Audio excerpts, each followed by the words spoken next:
Hello guys, my name is Xander, and as you might know, you probably don't, I love Harry Potter. I really love the series, and I think it's an extremely brilliant, they're just extremely brilliant books. And in the hardcover, Goblet of Fire, show you, if I do like a review of all the books, all the rest of them are either going to be paperback. Whoa, what happened? I just teleported to another room. But yeah, Harry Potter and the Goblet of Fire. Not fiery. The Goblet of Fire. Where is this? Oh gosh, this book.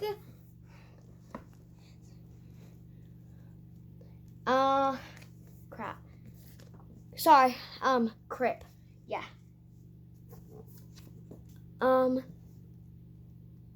you're not going to be able to read this because of the video. Sorry about that. But it says Harry Potter and the Goblet of Fire. Let me try to turn it. Try to turn the camera. Crip. Okay, you know what? No. So sorry you guys can't see it, but that's just how it is, and I'm sorry about that. But here it is, the back. So this is the jacket, and when you take off the jacket, you get a diamond pattern, and here, it still has it. Although it doesn't have the cover, it is now, for a hardcover book, it's cool, but I don't know if it's worth $30. Because these books are expensive. That's why most of them are not in hardcovering. But since this is like the first volume, when they become like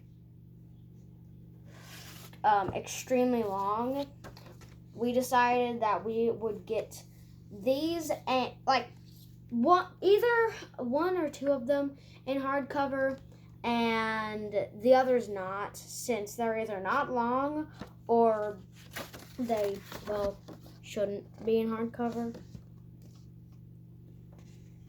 But so I just really like these books. They're cool, and the hardcovers. Let me talk about the prices for a sec. Okay, so for you to know, The Goblet of Fire is a $30 book at Barnes & Noble. And I don't really like the idea of that. Because the books go from like $25 to $26. I forgot how much the Sorcerer's Stone was. Well, the first three, basically. There's just shorter volumes in the story. But I don't know. I just don't like that. Because that's like, I know that the Goblet of Fire is like 734 pages. But still, I don't know if it's worth $30. It's great, but it's also kind of like, well, you know, terrifying. It traumatizes some people if you are scared of a lot of stuff. So, yeah. The Goblet of Fire is not for everyone, nor is the Deathly Hallows. They're both terrifying books, and I love that. But, yeah. I like how they're still a part of the children's series. But, yeah. $30. That's the price of this book. It looks extremely thick. And when I see that, I think 2,000 pages. But if you actually look at it, you would know, 700 pages. Big difference, though. And I really like this book. It's pretty long. And it's just kind of an interesting read. I like it. Alright, the first three. Oh gosh, the first three. Let's talk about the first three, though, seriously. Book 1, Harry Potter and the Philosopher's Stone. I'm saying that because it's Sorcerer's and Philosopher's Stone, depending on where you are. This my. It was a great way to introduce people into reading and basically long form reading. For me, that isn't really long because I read long books, but yes, I really like the book. It's amazing and it's just really magical in so many ways, and I really appreciate this book. I appreciate the time in it, and I just really like it in so many ways. I cannot believe it. So, we're not done yet, as we have 2 other volumes to cover. I don't have the first 4. Anyway, let's get into it. The Chamber of Secrets. Okay, this book right here, The Chamber of Secrets, it is so great. It took what we didn't want from book 1 and made it to book 2. Like, for example, sure, I know that it started out with Harry not knowing he was a wizard, and it's been a lot of time with him with telling us how terrible the Dursleys were.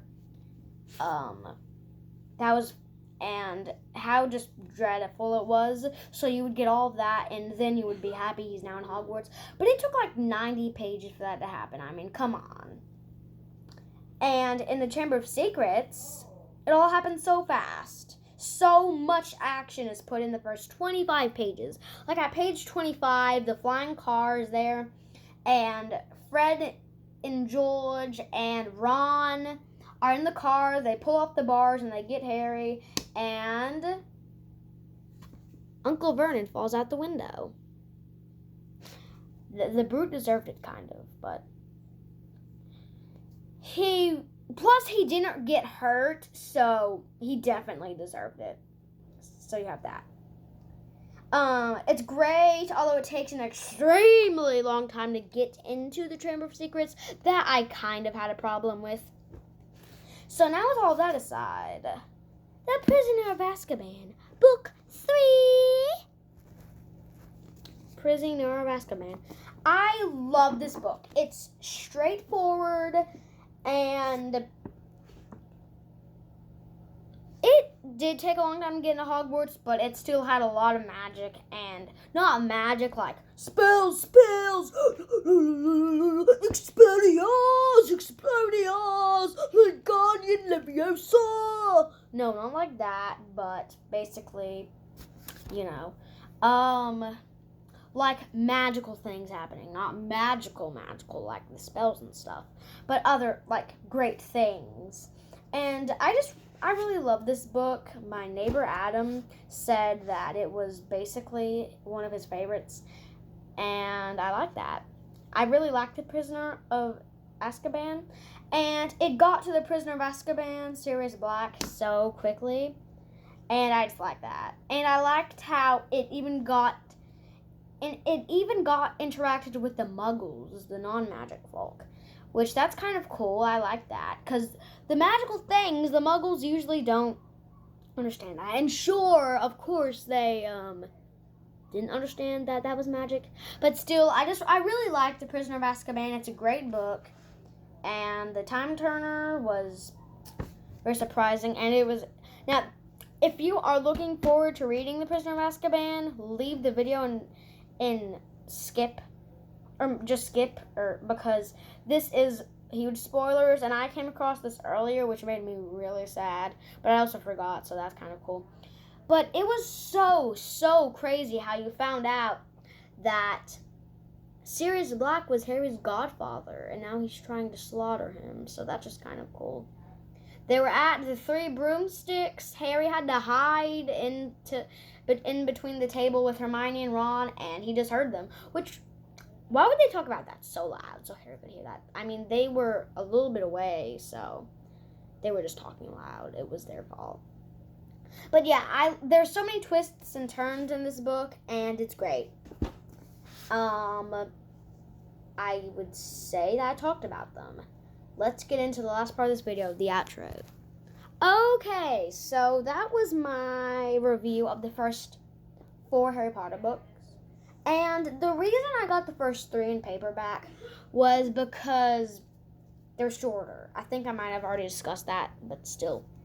And the fourth one is not a so short one, as it goes from 430 pages to 730 pages. So, a little bit smarter to get the hardcover then. Because I don't suggest reading paperback books too many times, okay? If you want to read a book so many times, just get the hardcover. On eBay, the hardcovers can be so cheap. Don't even spend the worry of going to Barnes & Noble. Oh my gosh, don't even talk to me about that. But yeah, don't spend the worries of going to Barnes & Noble and having it be so much money. If you want to keep the hardcovers, just get them on eBay. You could find them for probably $7. And at Barnes & Noble, they're $26 to $30. It's simple. eBay can help you. eBay has helped me so many times. Trust me, I love eBay. Oh my gosh, eBay. I love eBay. It helps me in so many things. Not even just books, although I kind of only go to eBay to get books. But still, books are great. Books are good. They expand your knowledge. Books are good. Harry Potter is good. Books like that are good.